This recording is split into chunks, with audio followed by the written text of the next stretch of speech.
Hello everybody, it is me, Star Pets Productions here, and I'm just at my desk, at my computer desk, and there's football going on in the background and all this crazy background noise.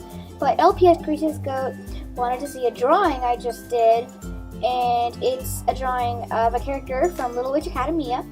And if you don't know what this is, what Little Witch Academia is, it is an amazing anime.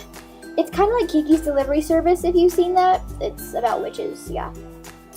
And so I drew the main character Akko, I think her name is Akko. Yeah. And so LPS Gracious Goat wanted to see it. So, yeah, let's get started. It's right here. I'm standing on it. So.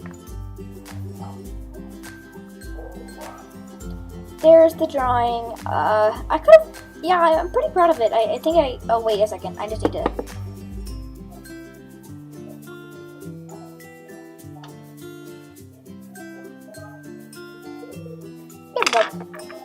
Now she has a nose. But yeah, anyway, there she is.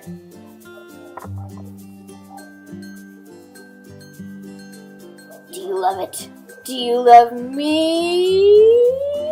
Okay, well. Anyway, thank you guys so much for watching. Don't forget to like, comment, and subscribe. Goodbye. Woo!